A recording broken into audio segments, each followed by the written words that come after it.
আসসালামু আলাইকুম। কয়েকদিন যাবৎ অসহ্য গরম, এত গরম, বৃষ্টি হচ্ছে কিন্তু গরম কমছে না। এবং গত 2 রাত, আগের রাতটা ছিল পুরা রাতটা বজ্রপাত। এরকম বজ্রপাত এবং এরকম আকাশ ঝিলকানো আমি কখনো দেখি নাই।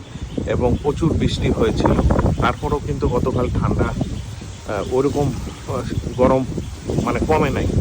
আজকে সকাল থেকে হয়তো বা কোনো নিম্নচাপ আছে, আজকে সকাল থেকে প্রচণ্ড বাতাস প্রবাহিত হচ্ছে। সকাল থেকে ভোর রাত্রে থেকে প্রচণ্ড বাতাস প্রবাহিত হচ্ছে, দেখতে পাচ্ছেন। এবং যে বজ্রপাত হচ্ছে এতে আসলে ভয়ের কারণে, কারণ এরকম বজ্রপাত সহ বৃষ্টি হওয়াটা কেন হচ্ছে এটা বুঝতে পারতেছি না। হয়তোবা আবহাওয়ার সঠিক আবহাওয়ার কারণে এই বজ্রপাতগুলি হচ্ছে। যাই হোক, আল্লাহ তাআলা সবাইকে হেফাজত করুক এবং ভালো রাখুক, সেই প্রত্যাশা করি। আজকে বাতাস দেখতে পাচ্ছি, আকাশটাও অসাধারণ, আকাশের এই দৃশ্য এবং বাতাসও দেখতে পাচ্ছেন, বাতাস, প্রচণ্ড বাতাস প্রবাহিত হচ্ছে।